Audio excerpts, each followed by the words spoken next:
Hello everyone, welcome back to my YouTube channel. Friend, आज की इस वीडियो में हम जीके जीएस के 20 महत्वपूर्ण सवाल देखने वाले हैं।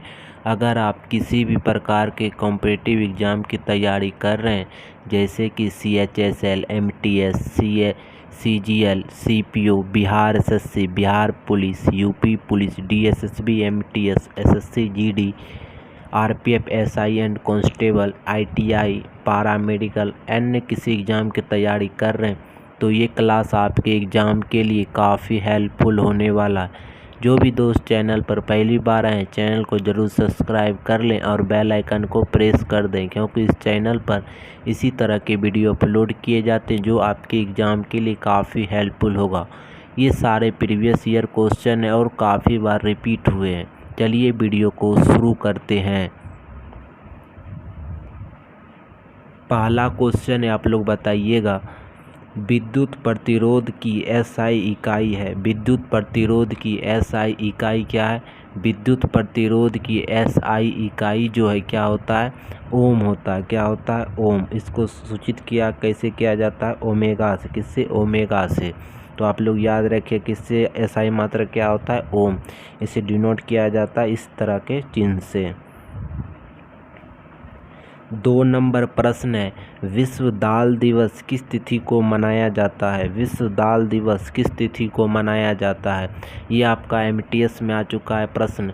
विश्व दाल दिवस किस तिथि को मनाया जाता है? तो विश्व दाल दिवस जो मनाया जाता है 10 फरवरी को मनाया जाता है। किस तारीख को? 10 फरवरी को मनाया जाता है। आप लोग याद रखिएगा किस तारीख को मनाया जाता है विश्व दाल दिवस, तो 10 फरवरी को। ठीक है। 3 नंबर प्रश्न है, निम्न में से दाल में क्या पाया जाता है? दाल में है जो क्या पाया जाता है, आप लोग बताइएगा। SSC GD 2022 का प्रश्न है, निम्न में से दाल में क्या पाया जाता है?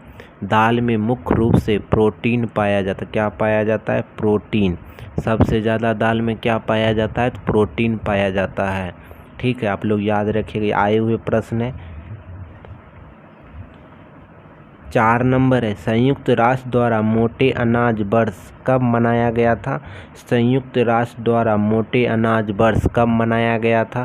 संयुक्त राष्ट्र द्वारा मोटे अनाज वर्ष जो मनाया गया था, कब मनाया गया था? तो 2023 में। किसके द्वारा मनाया गया था? 2023 में। ठीक है, संयुक्त राष्ट्र के द्वारा मनाया गया था मोटे अनाज वर्ष। किसके सिफारिश पर? भारत के सिफारिश पर। 5 नंबर आप लोग बताइएगा, निम्न में से माउंट आबू किस राज्य में स्थित है? माउंट आबू जो है किस राज्य में स्थित है? माउंट आबू जो है राजस्थान राज्य में स्थित है। किस राज्य में स्थित है? राजस्थान राज्य में स्थित है। माउंट आबू किस राज्य में स्थित है? तो राजस्थान राज्य में स्थित है। 6 नंबर है, विश्व में महासागरों की संख्या कितनी है? विश्व में महासागरों की संख्या कितनी है? तो महासागरों की संख्या है जो टोटल 5 है। कितना है? 5। महासागरों की कुल संख्या कितना है? 5। प्रशांत महासागर, हिंद महासागर, दक्षिणी महासागर, आर्कटिक महासागर, अटलांटिक महासागर। टोटल कितना है? 5।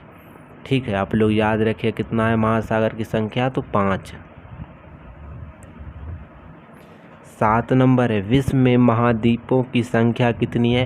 विश्व में महाद्वीपों की संख्या कितनी है? तो विश्व में महाद्वीपों की संख्या जो है कितनी है? विश्व में महाद्वीपों की संख्या है टोटल, तो विश्व में महाद्वीपों की संख्या है 7। कितना है? 7। विश्व में महाद्वीपों की संख्या 7। आप लोग याद रखिएगा कितना है? तो 7 है। 8 नंबर है, ग्राम सभा एक ग्राम के सभी लोगों की आम सभा है। ग्राम सभा एक गांव के सभी लोगों की आम सभा है जिन्हें वर्ष की आयु प्राप्त कर ली है। जिन्हें वर्ष की आयु प्राप्त कर ली। कितने वर्ष की आयु के लिए ग्राम सभा है? तो 18 वर्ष की आयु के लिए। कितने वर्ष की आयु के लिए ग्राम सभा है? 18 वर्ष की आयु के लिए। इसमें चुनाव लड़ने की न्यूनतम आयु सीमा कितनी है? 21 वर्ष। लेकिन ग्राम सभा के लिए कितना है? तो 18 वर्ष है। ठीक है। 9 नंबर है, निम्न में से कौन सा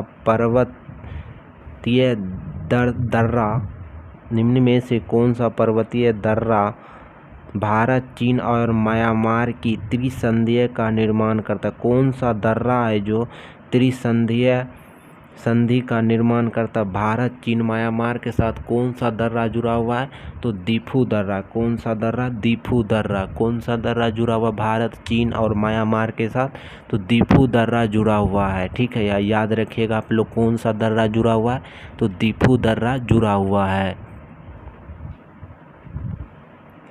10 नंबर है, स्वतंत्र भारत का पहला नदी बांध इनमें से किस नदी पर बनाया गया था? स्वतंत्र भारत का पहला नदी बांध इनमें से किस नदी पर बनाया गया था? आप लोग बताइएगा, तो किस नदी पर बनाया गया था स्वतंत्र भारत का पहला नदी बांध? तो आप लोग का आंसर क्या हो जाएगा? दामोदर नदी। क्या हो जाएगा? दामोदर नदी पर बनाया गया था। किस नदी पर बनाया गया था? तो दामोदर नदी पर बनाया गया था। आप लोग याद रखिएगा, किस नदी बनाया गया था? दामोदर नदी पर। 11 नंबर आया हुआ प्रश्न है, पेसो किस देश की मुद्रा है? पेसो जो है किस देश की मुद्रा है? पेसो किस देश की मुद्रा है? पेसो जो है अर्जेंटीना की मुद्रा है। कहाँ की मुद्रा है? अर्जेंटीना की मुद्रा है। आप लोग अपना स्कोर कमेंट बॉक्स में ज़रूर अंत में कमेंट कीजिएगा, 20 में से आप लोग कितना स्कोर कर रहे हैं। ठीक है, पेसो किस देश की मुद्रा है? तो अर्जेंटीना की मुद्रा है। ठीक है। 12 नंबर, बिहार सरकार की संबल योजना किससे संबंधित है? बिहार सरकार की संबल योजना किससे संबंधित है? तो संबल योजना का संबंध जो है बिहार सरकार की, वो किससे? दिव्यांगजन से, विकलांग आदमी जिसको कहते हैं दिव्यांगजन, तो इससे संबंधित है संबल योजना। संबल योजना का संबंध, तो यहाँ पर 2 क्वेश्चन बनेगा। संबल योजना का संबंध किस राज्य से है? तो आप लोग क्या बताइएगा? बिहार राज्य से। उस किससे संबंधित है? दिव्यांगजन से। ठीक है। 13 नंबर है, विकास केंद्र उपागम किस योजना के अंतर्गत अपनाया गया है? विकास केंद्र उपागमन किस योजना के अंतर्गत अपनाया गया है?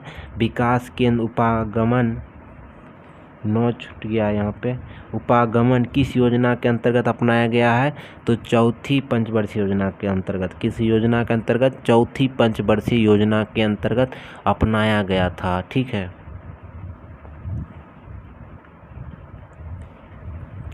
14 नंबर है, निम्न में से किस अनुच्छेद के तहत भारत में कहीं भी सैन्य शासक को लागू किया जा सकता है? भारत में कहीं भी सैन्य शासक को लागू किस अनुच्छेद के तहत किया जा सकता है? तो कहीं भी जो लागू किया जा सकता है सैन्य शासक, तो अनुच्छेद 34 के तहत। अनुच्छेद 34 के तहत कहीं भी सैन्य शासक लागू किया जा सकता है। ठीक है, याद रखिएगा, किस अनुच्छेद के तहत किया जा सकता है? अनुच्छेद 34 के तहत। 44 नंबर है, 15 नंबर है, 44वें संविधान संशोधन 1978 ने भारतीय संविधान के किस अनुच्छेद को प्रभावित किया था? किस अनुच्छेद का संबंध जो है 44वें संविधान संशोधन से है? तो अनुच्छेद 300 का ए का संबंध जो है 44वें संविधान संशोधन से है। किससे है? 44वें संविधान संशोधन से। 16 नंबर आप लोग बताइएगा, प्रवासी भारतीय सम्मान 2023 किसे सम्मानित किया गया है? प्रवासी भारतीय सम्मान 2023 किसे सम्मानित किया गया है? तो प्रवासी भारतीय सम्मान 2023 जो सम्मानित किया गया है, किसे सम्मानित किया गया है? राज सुब्रमण्यम को। किसको? राज सुब्रमण्यम को। ठीक है, याद रखिए, किसे सम्मानित किया? राज सुब्रमण्यम को। 17 नंबर है, फिल्म फेयर पुरस्कार 2023 में सर्वश्रेष्ठ अभिनेता का पुरस्कार किसने जीता है? फिल्म फेयर पुरस्कार 2023 में सर्वश्रेष्ठ अभिनेता का पुरस्कार किसने जीता है? तो 2023 का जो जीता है राजकुमार राव ने। किसने जीता है? राजकुमार राव ने जीता है। ये आए हुए प्रश्न है, तो आप लोग याद रखिएगा किसने जीता है, तो राजकुमार राव ने जीता है। 18 नंबर है, 16वां IPL संस्करण का खिताब किस टीम ने जीता है? 16वां IPL संस्करण का खिताब किस टीम ने जीता है? 16वां IPL संस्करण का खिताब जो जीता है चेन्नई सुपर किंग ने जीता है। किसने? चेन्नई सुपर किंग ने जीता है। 16वां IPL संस्करण का खिताब किस टीम ने जीता है? तो चेन्नई सुपर किंग ने जीता है।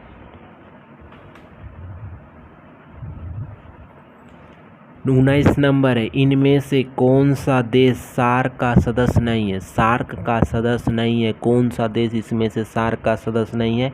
आप लोग बताइएगा कौन सा देश इनमें से सार्क का सदस्य नहीं है। सार्क का जो सदस्य नहीं है इनमें से ईरान का जो संबंध है सार्क से नहीं है। सार्क से संबंध किसका नहीं है?